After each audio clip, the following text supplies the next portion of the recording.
pessoal, hoje vamos dar continuidade ao estudo da função afim, beleza? Vamos falar agora de coeficientes. O que é que os coeficientes interferem na função afim, principalmente no seu gráfico. Olha só, dá uma olhadinha aqui. Coeficiente da função afim, que é exatamente essa função y igual a ax mais b. Então os coeficientes são, no caso, a e b, são números reais. Nós chamamos o a de coeficiente angular e o b de coeficiente linear.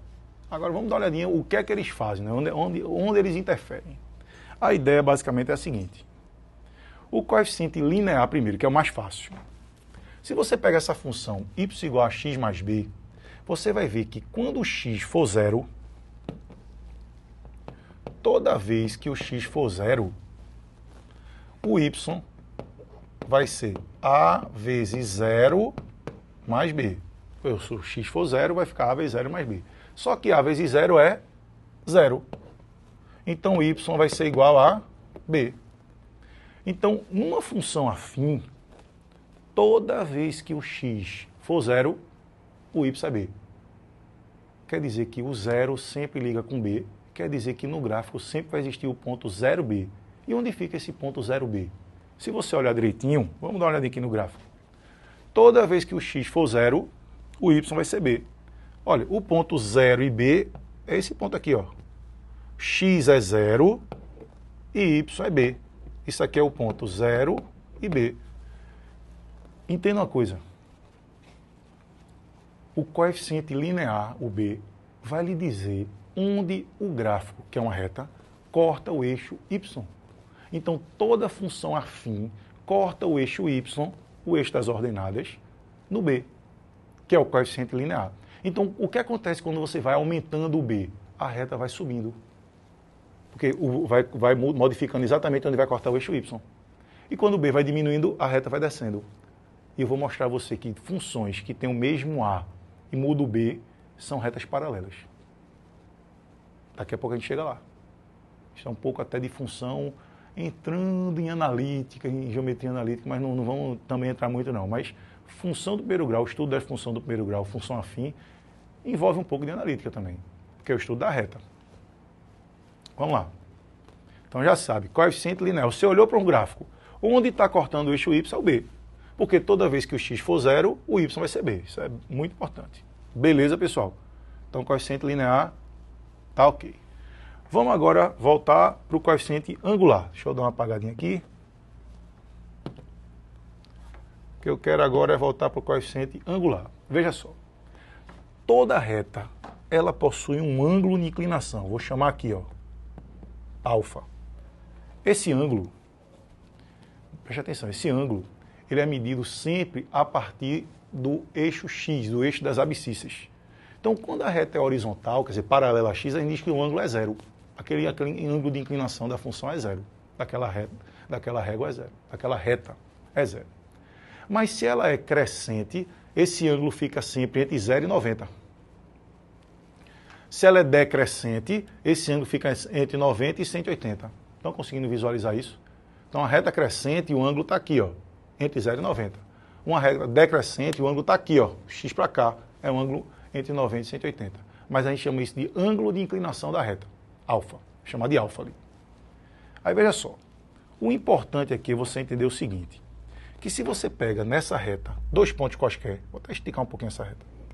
Se você pega dois pontos aqui e constrói um triângulo desse tipo, a gente diz que isso daqui, esse vertical é chamado de ΔY. Porque esses dois pontos têm um y. Cada um tem o seu y. Então vamos supor que esse ponto aqui embaixo, o y seja 5, e o de cima, o y seja 7. Aí o ΔY é 2. Esses dois pontos aqui também tem um x. Vamos supor que um x aqui é 5, 4 e o outro é 5. Então a diferença aqui é chamada de ΔX. Então, se você pegar dois pontos quaisquer na reta, sempre você vai ter um ΔY na vertical e um ΔX na horizontal. Aí eu vou necessitar que você tenha um pouco de noção de trigonometria também. A gente tinha que saber que existe uma tal de tangente de um ângulo. O que é a tangente? A tangente de um ângulo, num triângulo retângulo, é simplesmente a razão ou divisão do cateto oposto pelo cateto adjacente. Sei que eu posso estar exigindo demais de alguns, mas vamos ter paciência. O que é a tangente de um ângulo, num triângulo retângulo? É sempre a razão, a divisão entre o cateto oposto pelo cateto adjacente. Quer dizer, aqueles lados que formam um ângulo de 90 graus. São os catetos. Existe o cateto oposto e adjacente. Então, veja só. Vamos ver aqui na figura. Esse segmento ΔX é horizontal. Se ele é paralelo a x, esse ângulo daqui é alfa. Esse ângulo aqui é alfa. Conclusão, deixa eu até melhorar aqui rapidinho. Pronto. Isso aqui é o alfa. Pronto. Aí o comentário é o seguinte: quem é a tangente de alfa? A tangente de alfa é ΔY sobre ΔX. O detalhe aí é que, quando você vai aumentando A, quer dizer que essa reta vai aumentando o ângulo. O A, ele influencia no ângulo dessa reta. Quanto maior o valor de A, quando você dá um aumento no X, o Y aumenta mais. Se o A é maior, esse aumentozinho no X vai dar um aumento maior no Y. O ΔX pequeno dá um ΔY grande. Então, esse A influencia na tangente desse ângulo. Se o A influencia na tangente do ângulo, influencia no ângulo. Por isso que a gente diz que o A é o coeficiente angular. O A que vai dizer o quanto a reta é crescente ou decrescente. Se o A é positivo, quer dizer que a reta é crescente. Se o A é negativo, quer dizer que a reta é decrescente. Esse é o tchan da questão. Então, tem que entender que essa tangente de alfa é o A. Quer dizer o seguinte, que se o A for 3, quer dizer que quando você aumenta o X uma unidade, o Y aumenta 3. Se o A for 5, quer dizer que se você aumentar o X uma unidade, o Y aumenta 5. Agora, se o A for menos 3, quer dizer que quando o X aumenta uma unidade, o Y diminui 3, por isso que dá uma reta decrescente.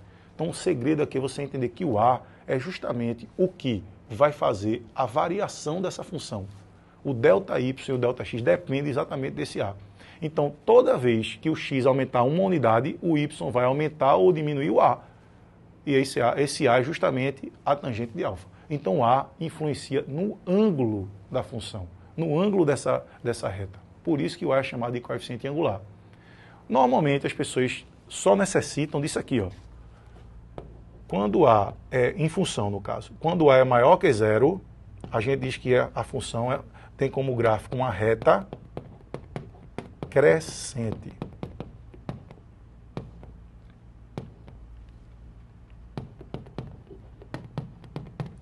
Quando A é menor que zero, a gente tem como gráfico uma reta decrescente.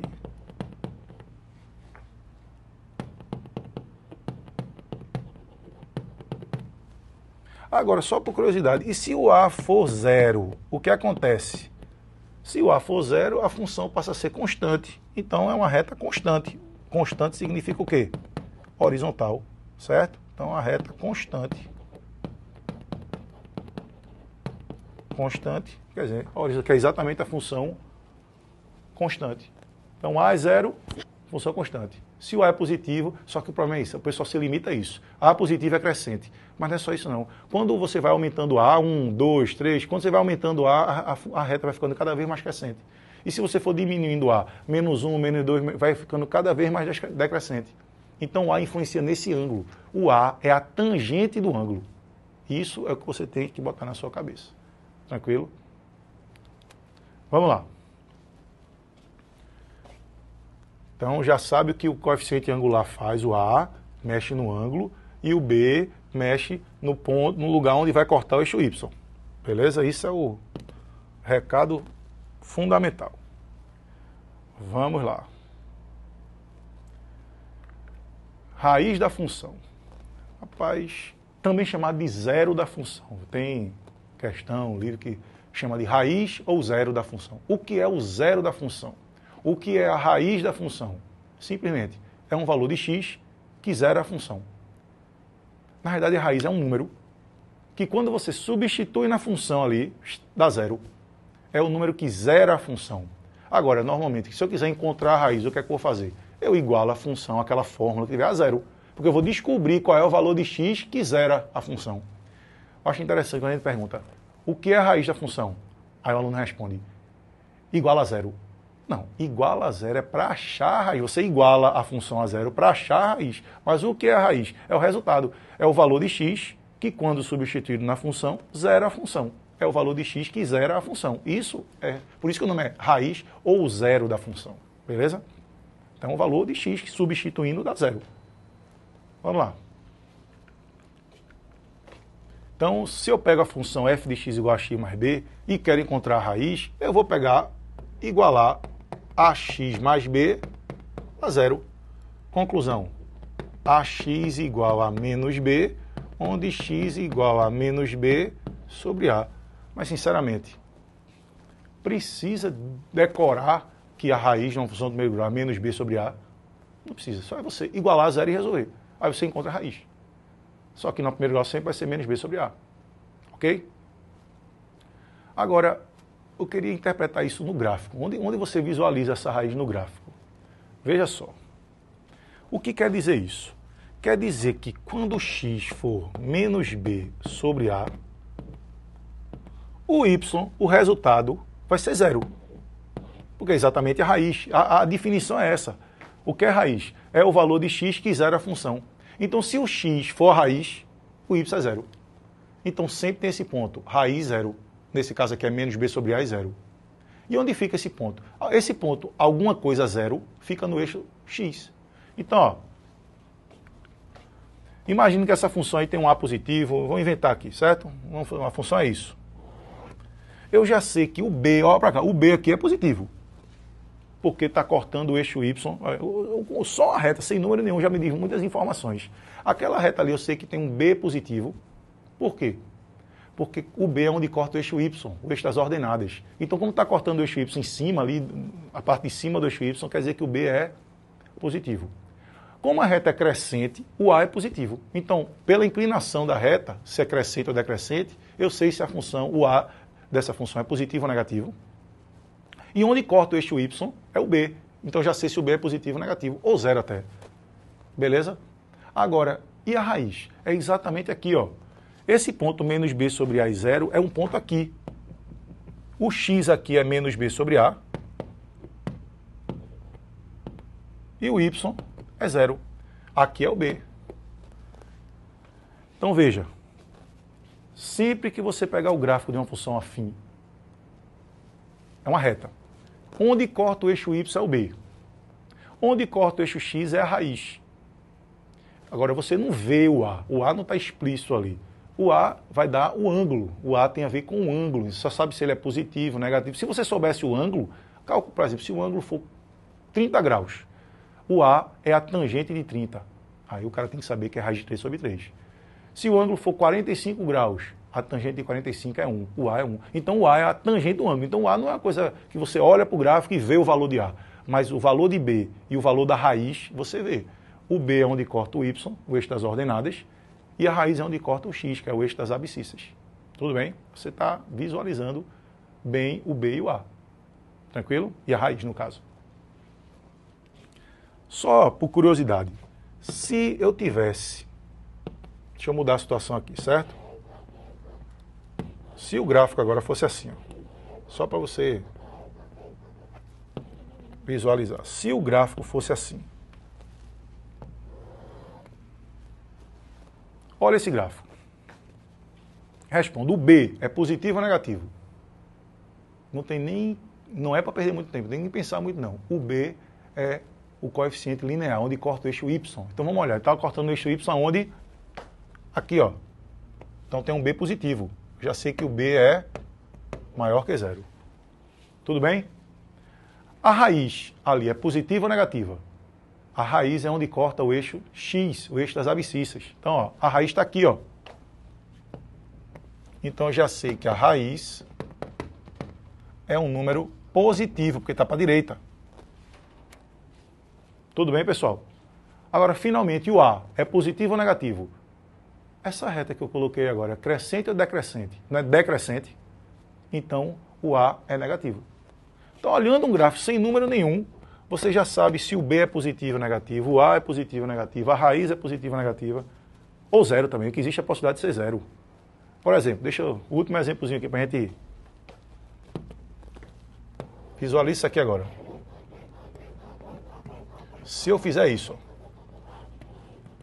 vou colocar uma função que tem um gráfico assim.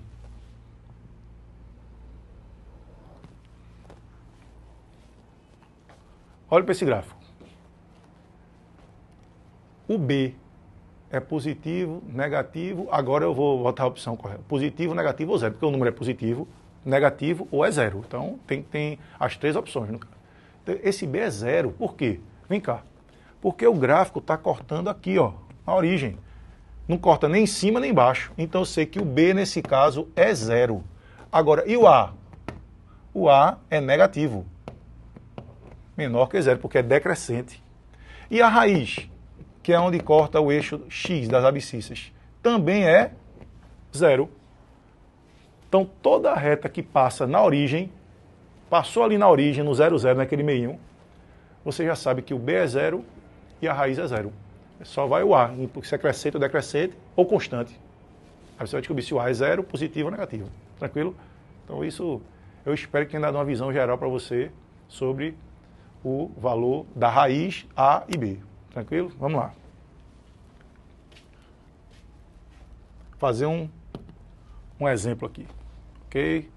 O exemplo diz o seguinte. Esse exemplo foi do Enem do ano passado. As curvas de oferta e de demanda de um produto representam, respectivamente, as quantidades que vendedores e consumidores estão dispostos a comercializar em função do preço do produto. Em alguns casos, essas curvas podem ser representadas por retas. Suponha que as quantidades de oferta e de demanda de um produto sejam, respectivamente, representadas pelas equações. Então vamos lá. QO, quantidade de oferta, QD, quantidade de demanda. A quantidade de oferta é dada pela fórmula menos 20 mais 4P. E a quantidade de demanda é dada pela fórmula 46 menos 2P. Antes de continuar, deixa eu fazer um comentáriozinho aqui. Não sei se vocês perceberam, mas essas duas fórmulas são funções afins, funções do primeiro grau. A primeira, olha direitinho, a primeira, QO, é menos 20 mais 4P. Aquele menos 20 é o B. E o 4 é o A. Aquele P ali está fazendo a vez do X. Então, veja só, o cara pode alterar a variável. Não é sempre Y e X. Aí é o Enem entrando na história. A gente estuda muito função como sendo Y e X. Mas o que é Y e X? Pode ser, nesse caso aqui, o Y, na primeira fórmula, é a quantidade de oferta. E o X é o P. E o P, no caso aqui, ele diz o que é o preço do produto. Tem logo embaixo ali. Então, o X, no caso, é P, é o preço. E o Y é a quantidade de oferta numa função e na outra é a quantidade de demanda. Então, você tem que entender que função, na realidade, X e Y são variáveis e eles podem representar qualquer grandeza. Preço, quantidade, peso, massa, qualquer coisa. Então, o Enem vem para contextualizar essa ideia. Mas ali são duas funções afins. E preste atenção. Uma função afim eu coloco AX mais B, mas o cara pode trocar e escrever B mais AX. O que interessa é que o A é sempre o coeficiente de X e o B é o termo independente, que está sozinho. Então, olhando aqui, ó, vamos lá. Esse menos 20 aqui, no QO, o menos 20 é o B e o 4 é o A. No QD, o 46 é o B e menos 2 é o A. Então, já sei que o QO é crescente, porque o A é 4 positivo, e o QD é decrescente, porque o A é menos 2 negativo. Ele está dizendo aqui, ó, QO é a quantidade de oferta, QD é a quantidade de demanda e P é o preço do produto. Aí ele pergunta, a partir dessas equações de oferta e de demanda, os economistas encontram o preço de equilíbrio do mercado. Ou seja, quando QO e QD se igualam. Quer dizer, ele está dizendo aqui que quando a oferta e a demanda, a quantidade que está sendo ofertada e que está demandando, que está sendo vendida é igual, esse é o chamado preço de equilíbrio. Aí a pergunta dele é, para a situação descrita, qual o valor do preço de equilíbrio? O preço de equilíbrio acontece quando? Quando a quantidade... Opa, volta aqui rapidinho. Ocorre quando a quantidade de oferta é igual à quantidade de demanda. Só que eu tenho as fórmulas. Quem é a quantidade de oferta? Menos 20 mais 4P. E quem é a quantidade de demanda? 46 menos 2P. Pô, vamos resolver isso? Continuando aqui do lado. Vamos resolver isso. Eu vou pegar esse menos 2P e jogar para frente mais 2P. Por quanto é 4P mais 2P? 6P. E quanto é 46? Esse menos 20 para passar para o lado direito, mais 20. Então, 46 mais 20, 66. Pô, então P vai ser 66 dividido por 6, que dá 11. Acabou, pessoal. Qual é o preço de equilíbrio aí? 11. É o preço em que a quantidade de oferta e a quantidade de demanda se igualam. Então, isso é um exemplo de contextualização envolvendo duas funções do primeiro grau, que são funções afins também, mas são do primeiro grau, e que o cara não necessita nem de um conhecimento profundo sobre a teoria das funções, mas que está exemplificando bem um caso prático disso aí. Tranquilo? Agora, é claro, quando o cara tem embasamento, identifica com a função afim, ele poderia fazer outras perguntas que ajudariam você a responder, se você tivesse analisado a teoria. Tranquilo? Mas esse caso aqui é bem simples. Vamos lá. Pega outro exemplo aqui.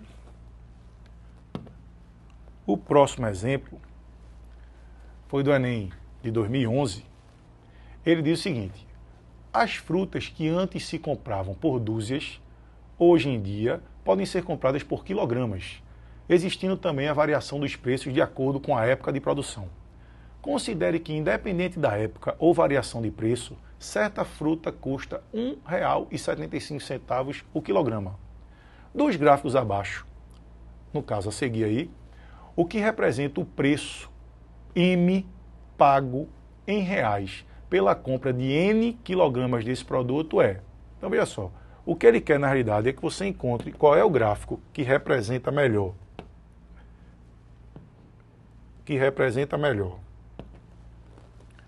M em função de N. M é o preço e N é a quantidade de quilogramas. A pergunta é a seguinte: se o cara comprar zero, se N for zero, a quantidade de quilogramas for zero, o cara vai pagar quanto? Zero. Então quer dizer que esse gráfico parte da origem. Quer dizer, se o cara vai comprar 0 quilograma, ele vai pagar zero. Mas se ele comprar 1 quilograma, se ele compra 1 quilograma, ele vai pagar quanto? R$ 1,75. Então vai ter o ponto 1 e 1,75. Só que se ele comprar 2 quilogramas, ele vai pagar o dobro de 1,75, R$ 3,50. O que interessa é que cada 1 quilo que aumenta, há um aumento de 1,75 também. Então isso aqui vai dar uma reta. Então veja só, o gráfico que melhor representa isso aí está na letra E. Por quê? Quando o cara compra 0 quilogramas, paga 0. Se compra 1 quilograma, paga 1,75. Se compra 2 quilogramas, paga 3,50. Então, cada 1 que aumenta no X, aquilo que eu falei, ó, função afim, é que cada variação de X gera variação de Y proporcional. Então, o gráfico vai dar uma reta partindo da origem. Então, resposta letra E. Outra questão do Enem, envolvendo função afim. Gráfico, nesse caso aqui agora, era gráfico de função afim. Beleza, pessoal? Faça os exercícios que a gente está mandando, estude direitinho, que a gente com certeza chega lá. Um abraço e até a próxima.